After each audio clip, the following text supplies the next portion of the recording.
e depois vamos ler a partir do 28. Acharam? Lucas 24?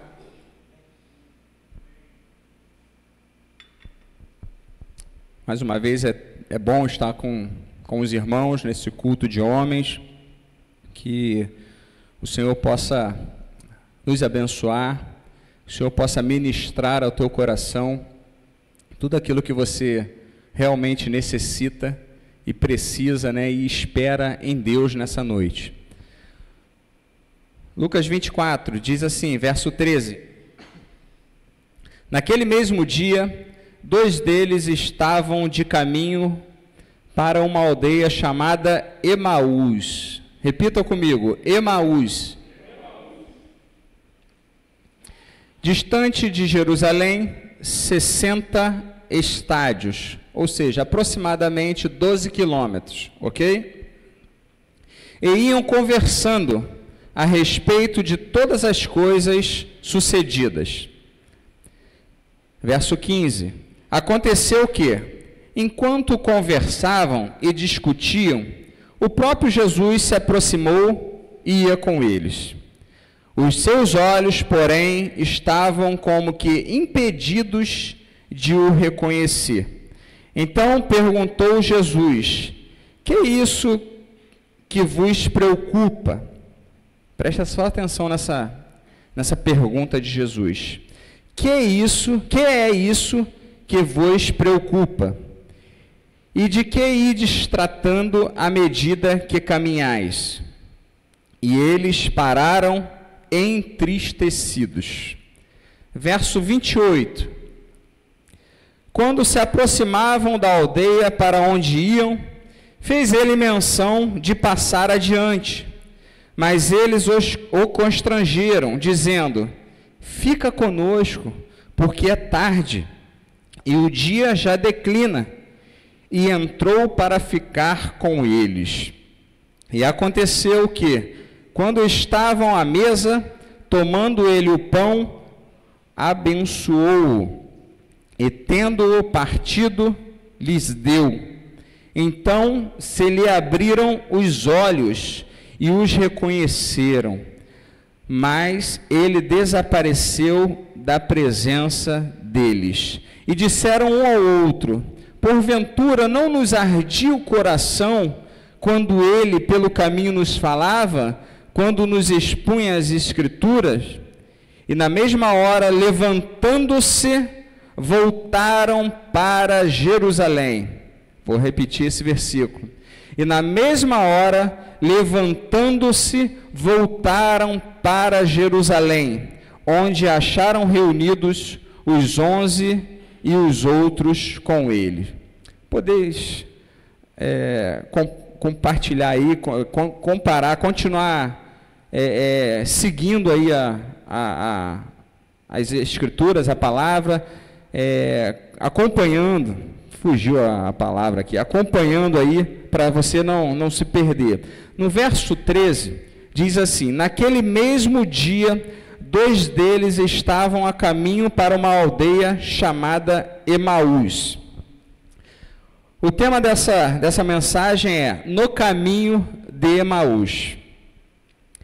Emaús, uma aldeia que estava a cerca de 12 quilômetros de Jerusalém. E esses 2 discípulos, eles vinham nesse caminho conversando, falando sobre os acontecimentos. E que acontecimentos seriam esses? Quem pode? Vamos participar aí, vamos fazer um culto um pouco diferente hoje. Quais seriam esses acontecimentos? O que tinha acontecido que eles vinham de Jerusalém entristecidos, preocupados? O que havia acontecido 3 dias atrás? Oi? A crucificação, a morte do Senhor Jesus. O seu mestre havia sido crucificado, exposto à humilhação, né? A palavra diz que ele foi humilhado, né? Ele foi exposto a passou por dores que não imaginamos, né? Nem pensamos o que, nem não sabemos, nem dá para comparar o que ele sentiu ali, né? A agonia na cruz. E a gente vê que, a gente entende que foi um dos piores castigos da época, a crucificação. Aqueles que eram crucificados, né, a cruz, elas eram feitas para os piores malfeitores, os homicidas, aqueles que roubavam, aqueles homens que matavam, que faziam as piores coisas na época, os bandidos, vamos dizer assim, para a gente entender hoje. Mas o nosso Senhor Jesus, a Bíblia fala que nenhum mal fez.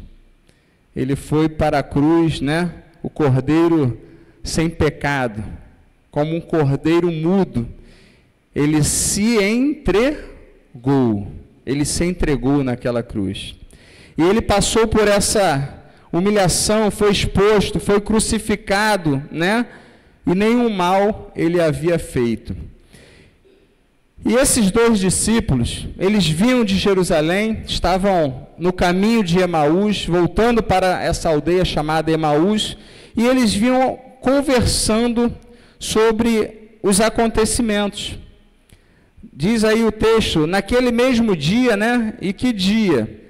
Você vai ver que isso aconteceu no terceiro dia. Jesus já havia ressuscitado. Jesus já havia aparecido. A gente vai ver que ele já havia aparecido ali no sepulcro, né, no jardim. Maria estava chorando. Ele fala com ela, por que choras, Maria? E ali ela reconhece, ela pensa que é um jardineiro, mas depois reconhece, né, Rabi, ou Rabone, o meu mestre. E depois aparece para os discípulos, né, que estavam lá na casa, trancados, né, com medo. E agora Jesus vem de encontro a esses dois, que estavam no caminho de Emaús. E eles iam conversando justamente sobre tais acontecimentos, sobre a morte, sobre a trágica, ou vamos dizer assim, tão triste morte do Senhor Jesus. E com aquela morte, também a gente pode entender que, vou conjecturar aqui, tá? Mas eu percebo, porque o texto me diz que eles estavam preocupados e desanimados. Eles estavam tristes. E a gente percebe que esses homens aqui, eles verdadeiramente se entregaram a Cristo, eles acreditaram na mensagem do Cristo. Imaginem, você passar ali 3 anos e meio, aprendendo diretamente com Jesus. Eu acredito que eles iam dormir na expectativa do outro dia. Por quê? Porque eles sabiam que no outro dia haveriam mais ensinamentos, haveriam mais milagres, eles veriam coisas novas, e eles estavam ali, eu imagino, né? Porque se fosse comigo eu estaria assim, eu sou bem ansioso, né? Imagine, Jesus, vamos dormir, vamos descansar, porque amanhã o dia é longo. Tem muita alma para a gente alcançar. Como é que você ia ficar, Jonathan? Meu Deus, eu quero pegar no sono, aí o olho, né? E o sono não vem, por quê? Porque a gente almejaria o quê? Estar junto com Jesus no outro dia, para estar junto com Ele, para aprender com Ele. Ensinamentos, sermões jamais vistos, né? Milagres, promessas. 3 anos e meio vivendo isso diariamente, aprendendo com o Senhor, vendo enfermos sendo curados, vendo pessoas oprimidas pelo maligno ali sendo libertas. Jesus tocava nos intocáveis, né? Porque os homens não queriam tocar nos leprosos, né? Não podiam tocar, porque se tocasse, a lepra passava, poderia passar para ele e ele se tornar um leproso também, mas Jesus não. Jesus toca nos leprosos e eles eram curados. A lepra ia embora, o espírito maligno saía, a doença partia em retirada, porque Jesus, ele tem todo o poder. Ele disse: toda a autoridade me foi dada. Ele é dono de todo o poder. E ele continua operando maravilhas no nosso meio. Agora você imagina, colocar 3 anos e meio de expectativa, de sonho, de planejamento, e depois ver numa cruz o teu mestre sendo crucificado e, vamos dizer assim, vamos entender assim, entre aspas, tá? Aparentemente, os teus projetos, os teus sonhos, os teus planos, as promessas, morrendo junto com ele. Acabou. Crucificaram o nosso mestre, vamos ser dispersos, vai enfraquecer e a gente não vai mais continuar fazendo o que ele nos ensinou. Por quê? Porque ele estava conosco. Agora ele não vai estar mais, ele morreu. Eles estavam preocupados, diz o texto, e eles estavam tão preocupados que os seus olhos estavam como impedidos de reconhecer, porque Jesus foi até eles.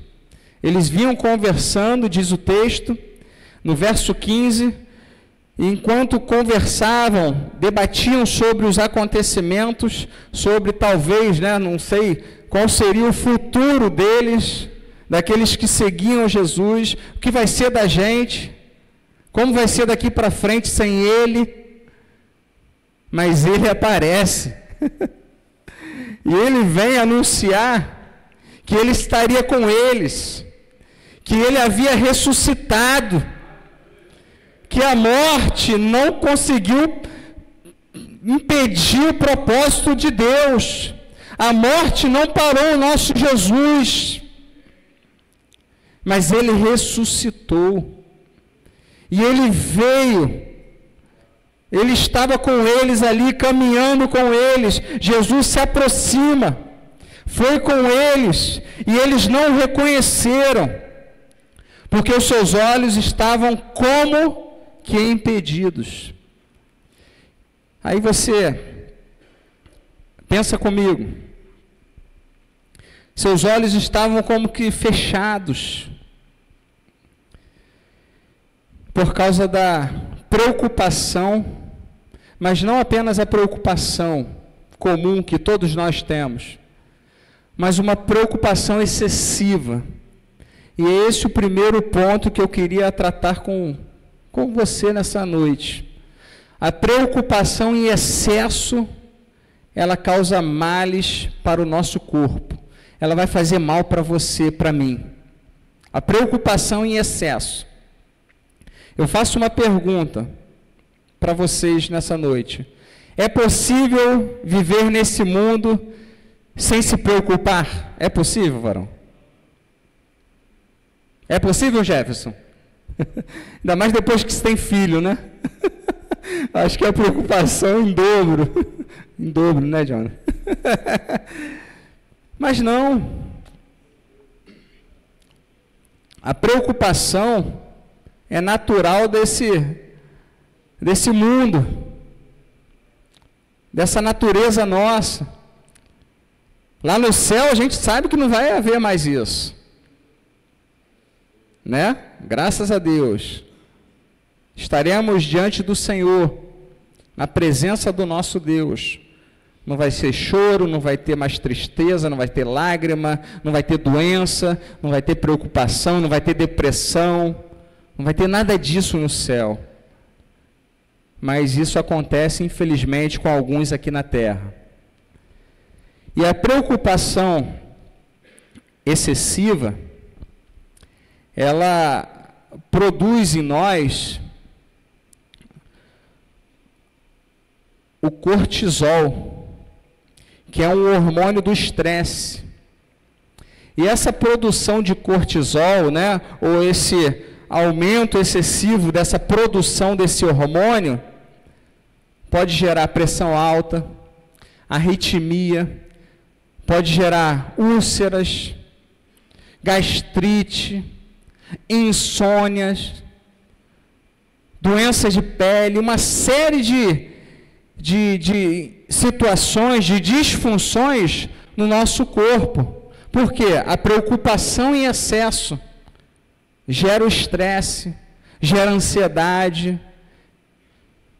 E a gente deve ter cuidado para não ter esse excesso.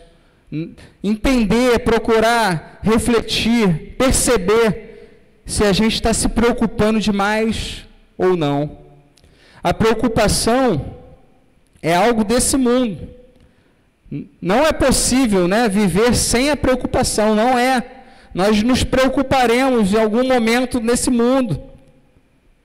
Às vezes a preocupação vem com o emprego, né? Às vezes, vai ter demissão na empresa, a empresa não está bem, aí a pessoa se preocupa. Por quê? Porque você tem seus compromissos, eu tenho meus compromissos.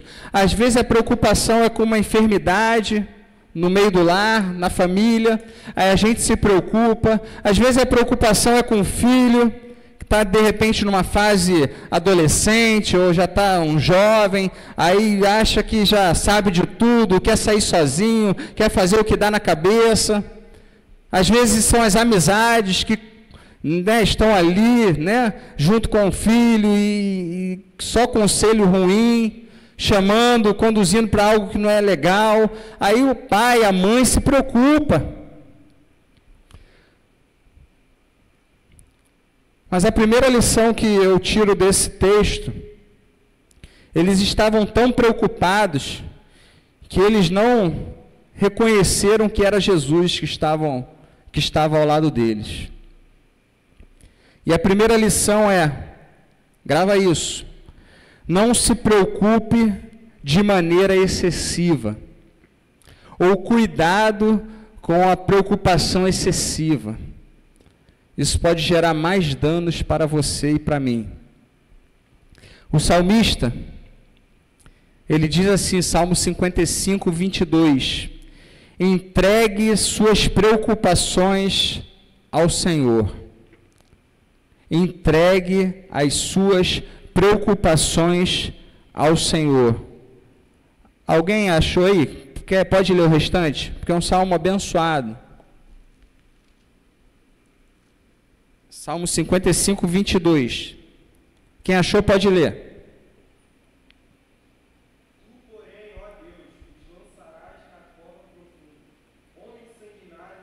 Salmo 55, 22? 55, 22, vê aí.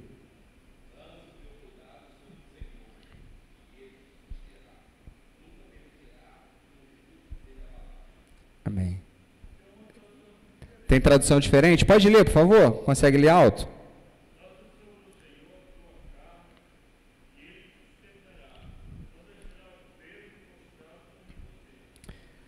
A minha está assim também. Confie os teus cuidados ao Senhor, e Ele te susterá. Jamais permitirá que o justo seja abalado. Ou seja, confia, entregue as suas preocupações, todo o seu cuidado ao Senhor, porque Ele te sustentará. Ele tem sustentado a nossa vida. E quando a gente vê o salmista falava, entrega, é realmente abrir mão daquilo que está te preocupando. É você entregar. Quando você entrega para Deus, você está falando, Senhor, eu não tenho o controle disso mais. Eu não quero que isso me aflija mais. Eu entreguei, ou seja, está nas mãos daquele que pode resolver. Então, a primeira lição nessa noite, não se preocupe de maneira excessiva. Se você entrou aqui hoje preocupado de maneira excessiva, com algum problema, algo que está te tirando de repente o sono, está te preocupando, algo que fica na tua mente, toda hora martelando lá, entregue ao Senhor. Confia no Senhor. Faz essa entrega nessa noite. Coloca nas mãos do Senhor, porque Ele está te sustentando. Ele sabe como resolver. Mateus, capítulo 6, verso 27, diz assim: Quem de vocês, por mais que se preocupe, pode acrescentar 1 hora à sua vida? Quem de vocês, por mais que se preocupe, pode acrescentar 1 hora à sua vida? Ou seja, confie no Senhor. Existem coisas, existem situações que vai fugir do nosso controle. Mas a gente não pode ficar preocupado, remoendo aquilo, toda hora vindo na nossa mente, não. Precisamos confiar em Deus, porque o Senhor é fiel. Ele nos susterá no momento da adversidade. Ele sustenta, Ele provê tudo que a gente precisa. Deus é fiel, irmãos. Deus é fiel. Entrega nessa noite. Entrega o teu caminho ao Senhor. Confia nele. E o mais, Ele vai fazer por você. É noite de entrega. Entrega a sua preocupação, essa preocupação que está no teu coração. Entrega essa ansiedade. Eu vou entregar aqui. Mais uma vez, Senhor, eu entrego, eu abro mão dessa ansiedade, porque isso atrapalha.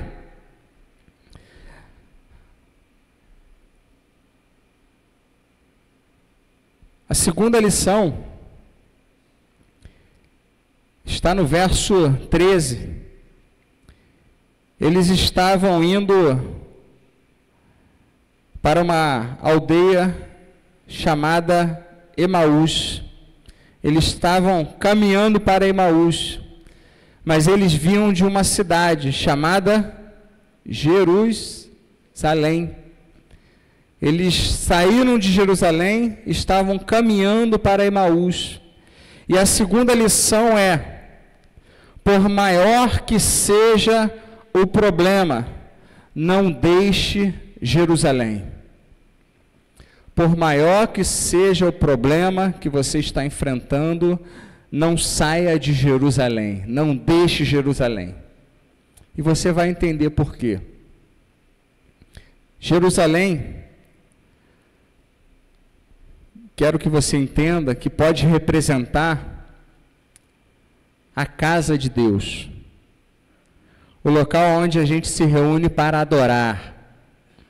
Em Jerusalém, tinha o templo, construído ali por Salomão, onde os judeus iam adorar ao Senhor.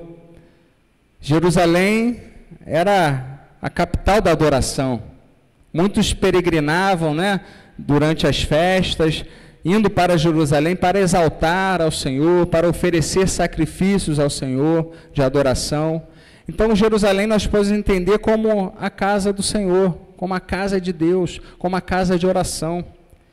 E às vezes é muito comum a gente ouvir, a gente conversando, as pessoas às vezes passam por certas situações, por preocupações, por dificuldades, inúmeras dificuldades na vida. A pessoa pensa até em deixar de vir para o culto, deixar de vir para a igreja. A pessoa às vezes se enfraquece, o problema às vezes suga, subtrai todas as forças. Aí é comum pensar, não tem força, não tenho nem mais ânimo para ir para Jerusalém, para a casa de Deus. E a pessoa pensa em voltar para Emaús. E nós não devemos voltar para onde Deus nos tirou, meu irmão. Grava isso daí. Deus te tirou de lá, porque você não é de lá, você não pertence naquele lugar. A tua nova realidade é a Jerusalém de Deus, é o local de adoração. Deus te tirou lá da tribulação lá do mundo, Deus te arrancou, te deu uma veste nova, te lavou com o sangue dele, colocou o Espírito Santo dele em você, te chamou para andar em novidade de vida, te deu uma casa espiritual, te deu irmãos abençoados, te deu um pastor abençoado, um líder abençoado, que prega a palavra, que alimenta o rebanho, que se preocupa com a tua vida espiritual. Agora, está passando por algum problema, não pense em voltar para lá não. Porque você saiu de lá, Deus te tirou de Monforte e colocou na presença dele, é para você ficar em Jerusalém. Ficar em Jerusalém. Por maior que seja o problema, não deixe Jerusalém. Por maior que seja a dificuldade que você enfrenta, não deixe de adorar ao Senhor. Não deixe de buscar ao Senhor. Não deixe de vir para a casa de Deus. Não deixe de estar em comunhão com o corpo de Cristo, com teus irmãos, porque é na comunhão que a gente recebe vitória. É na comunhão, diz o salmista, que o óleo, que o azeite é derramado. O azeite é derramado sobre a barba de Arão, é na comunhão. Ó, quão bom e quão suave é que os irmãos vivam em união. A gente precisa viver em comunhão, em adoração ao Senhor. O óleo é derramado, a unção é derramada. E o versículo finaliza, o salmista fala assim, ali o Senhor derrama o quê? A bênção. O Senhor estabelece a bênção na comunhão. Primeiramente na comunhão com o Senhor. Depois na comunhão que nós temos uns com os outros. Na comunhão nós somos curados. Vocês sabiam disso? Nós somos curados.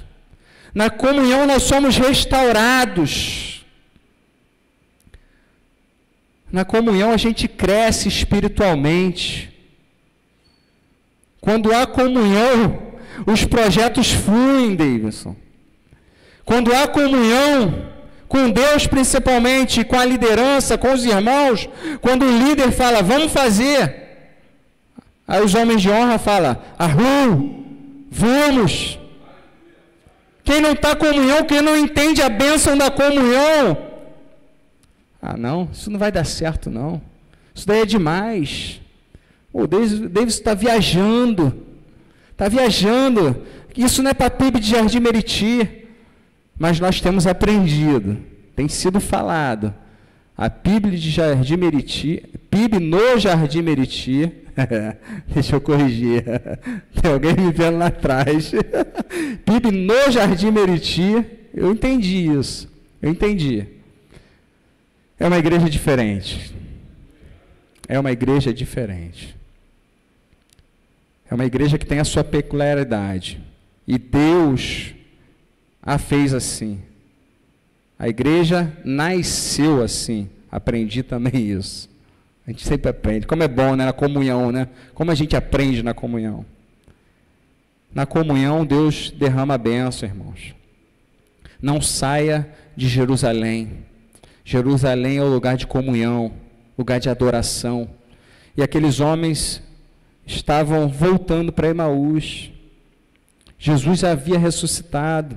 Jesus já estava com eles ali, graças a Deus, Jesus foi até eles.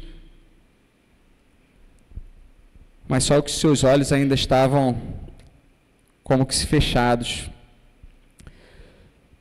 Pedro também, ele resolveu voltar ao seu antigo ofício. Deu na ideia de Pedro, e Pedro, vou pescar. Ainda não tinha entendido o que havia acontecido, resolveu ir pescar.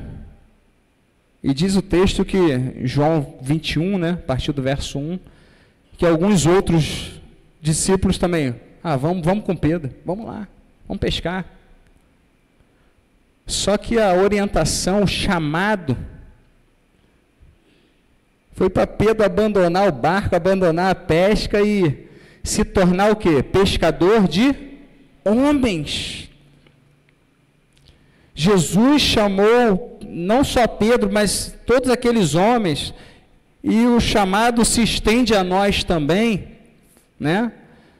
Para pescarmos homens, sermos evangelistas, ganhar almas para Cristo, ganhar o seu amigo do trabalho, ganhar o seu vizinho para o Senhor Jesus. Quando a gente fala, traz mais um, pensa naquela alma que está precisando lá do Senhor, que está precisando de um milagre, precisando de restauração. Convide-o com carinho, chama para vir à casa do Senhor, se for possível, traga-o, dá uma carona, vem a pé, chama o Uber, não sei como você vai fazer, mas traga para a casa do Senhor, traga para a comunhão. Eu tenho certeza em Deus, que quando ele entrar aqui, quando ele ver o amor, quando ele sentir o amor de Deus nesse lugar, na comunhão, ele vai ser tocado, a pessoa tocada. E Pedro resolve voltar à pesca, vamos pescar. E os outros embarcaram na ideia de Pedro, e diz o texto que passou a noite toda e não pegaram nada.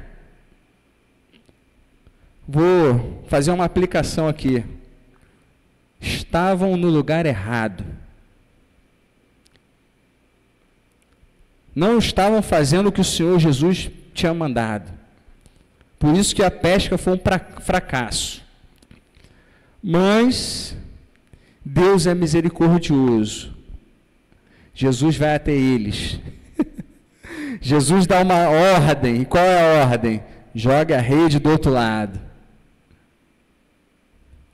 Quando eles jogaram a rede, se eu não me engano, 53 grandes peixes. O barco quase afundou. Pedro ficou desesperado, viu que era Jesus, colocou a roupa, nadou, foi até Jesus. Mas Pedro não deveria ter voltado a pescar. Estou dando esse exemplo para você entender o que estava passando na cabeça dos discípulos, daqueles que estavam ali com Jesus. Jesus voltou, né? Jesus ressuscitou, e Jesus apareceu ali durante aproximadamente 40 dias.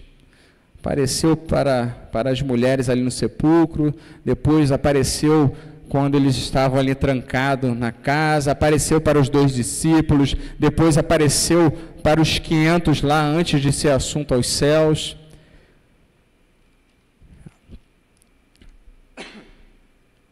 Por maior que seja a tempestade, não abandone o barco. Por maior que seja a luta, não volte para Emaús, permaneça em Jerusalém.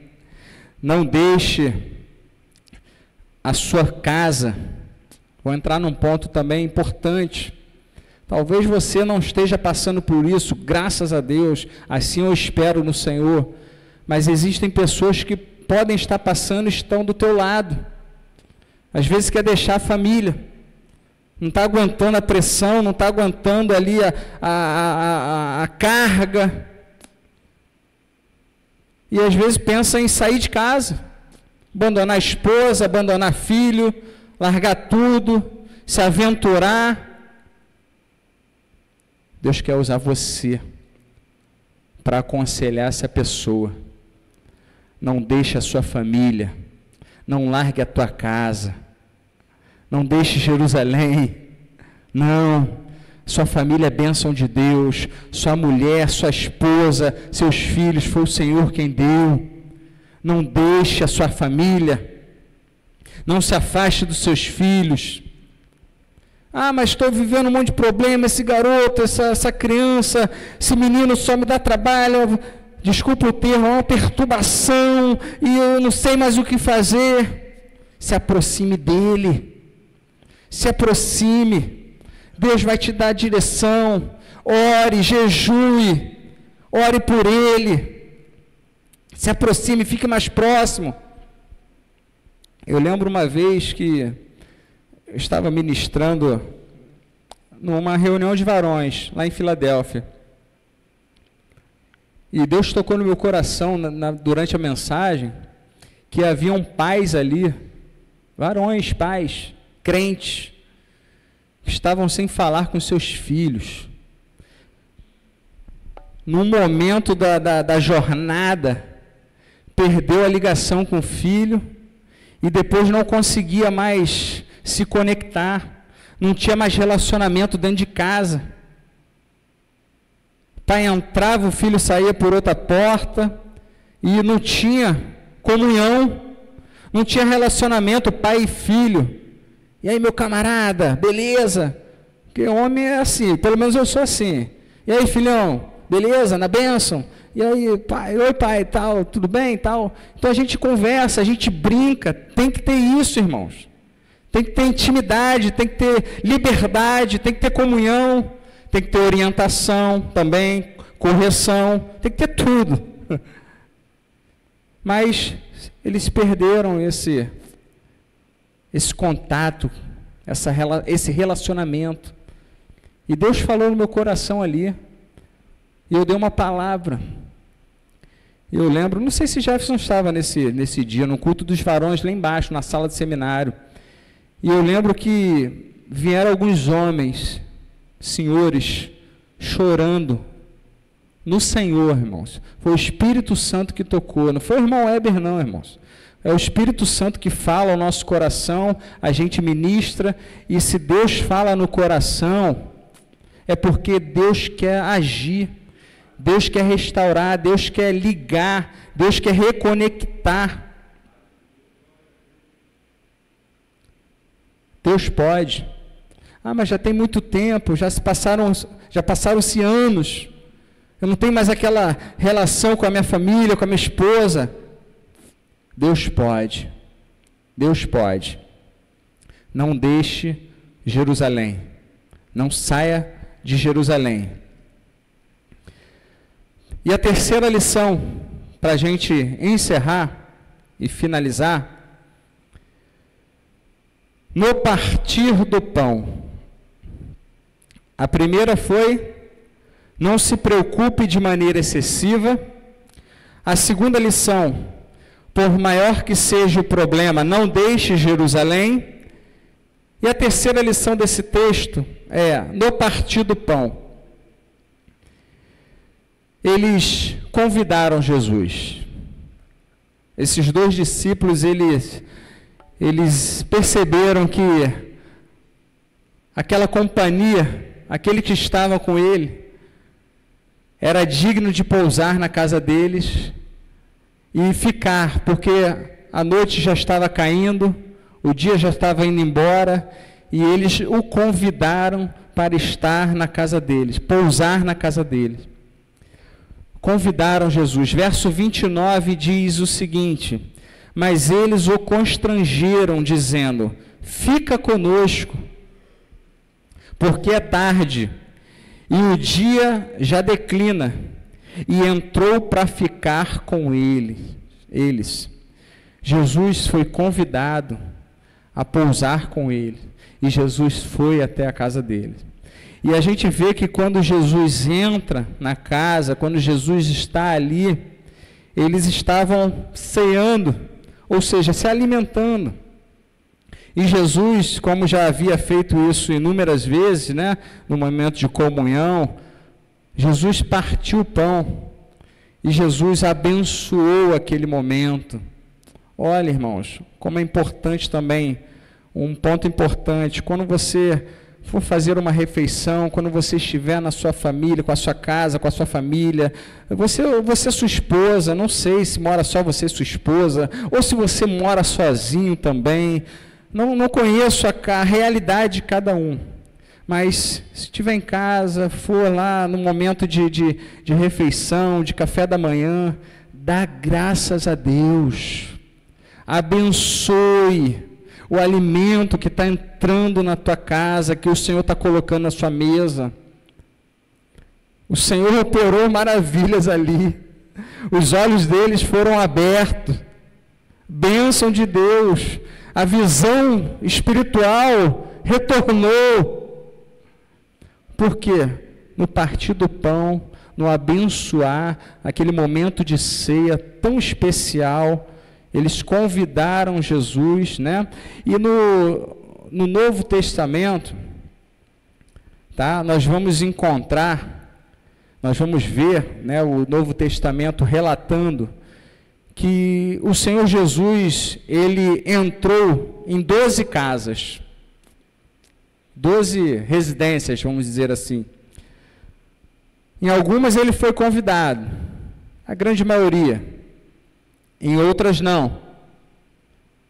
Em outras não? Não. Zaqueu, ele falou para Zaqueu, Zaqueu, desce depressa porque me convém pousar. Zaqueu não falou, vem Jesus, não. Jesus que falou, olha, eu tenho que tratar algo contigo. Eu tenho que ir na tua casa. E na outra casa que ele não foi convidado foi de Caifás. Ele entrou na casa de Caifás, mas foi para ser julgado, né? Ele não foi de maneira voluntária. Mas ele entrou numa casa em Caná da Galileia, onde estava havendo ali um casamento, e ele foi convidado. E ele entrou e transformou água em vinho. Jesus também entrou na casa de Pedro. Jesus curou a sogra de Pedro, amém? Jesus também estava ali numa casa em Cafarnaum, né, na região litorânea, um ponto estratégico, quartel-general, né, o QG de Jesus foi em Cafarnaum.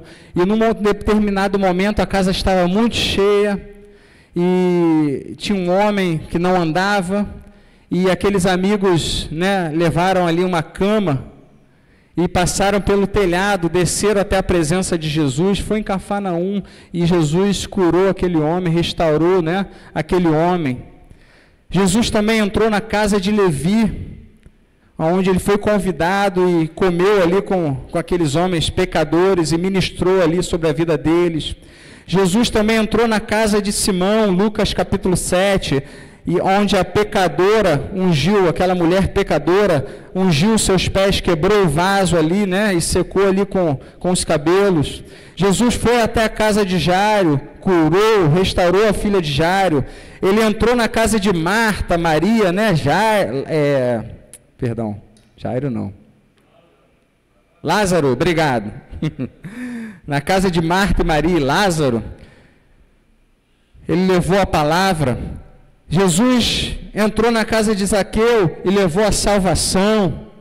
Jesus frequentava uma casa no cenáculo, isso em Lucas capítulo 22, depois você procura lá, levou comunhão. Jesus entrou na casa de Caifás para ser julgado. Jesus entrou na casa em Emaús, onde ele ceou, onde nós lemos o texto. Jesus entrou na casa dos discípulos, em João capítulo 20, verso 19, onde precisava levar uma palavra de fé. Depois, se você quiser, se quiser eu passo para o pastor essas referências, tem todas as referências nas casas que Jesus entrou e o que ele fez, bem interessante. Mas, para nós hoje, esses relatos são bem edificantes. Mas o mais importante para nós hoje é convidar Jesus para entrar na nossa casa. Amém? Você concorda comigo? Porque no ontem a gente não pode agir. Isso é um relato bíblico, um testemunho abençoado para edificar nossa fé, mas a gente não tem poder de alterar nada lá no passado. No futuro a gente não sabe, pertence ao Senhor. Nosso futuro está em Deus, pertence a Ele. Mas o presente a gente pode agir, a gente deve agir. E assim como Jesus visitou essas casas e realizou algo em cada uma delas, Jesus quer visitar a sua casa nessa noite também e realizar maravilhas. Ele pode. Se for fé que ele precisa levar, ele vai levar fé. Se for palavra, ele leva a palavra. Se for cura, restauração. Não sei o que a sua casa precisa, mas Jesus tem o que a sua casa, o que a sua família precisa. Você pode se colocar em pé nessa manhã? Nessa noite, perdão. Acostumado com a EBD, né? De manhã, amanhã. Você que pode, né? Se coloque em pé. E eu gostaria de lhe convidar, se for possível, sair do seu lugar. Eu quero orar com você. O Assis vai estar ministrando, né, Assis? Glória a Deus. Obrigado. Mas enquanto o Assis ministra mais um louvor, você que sentiu no coração, tá?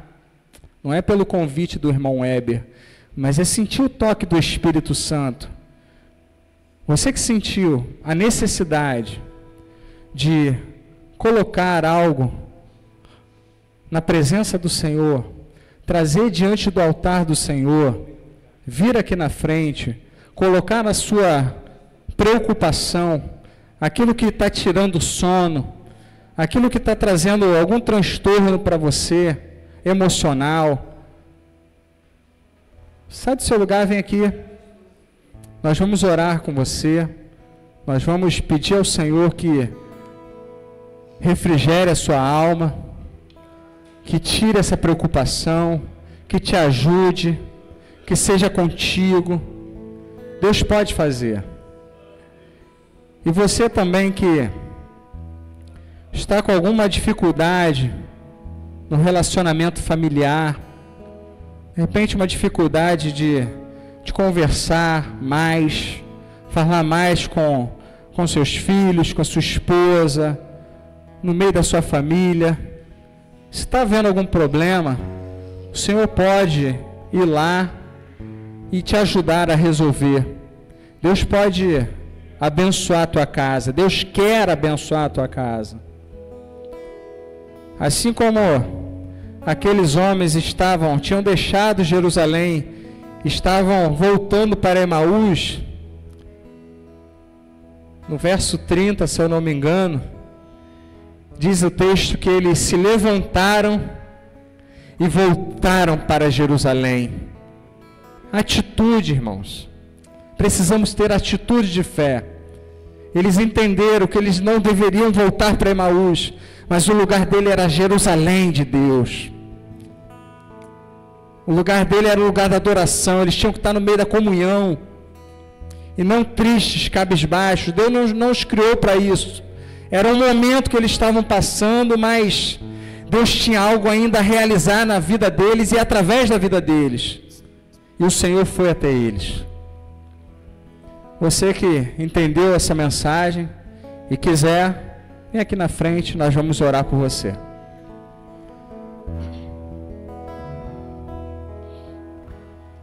Rei dos céus, estou aqui, prostrados. Rei dos céus, estou aqui, prostrados, de joelhos aos pés.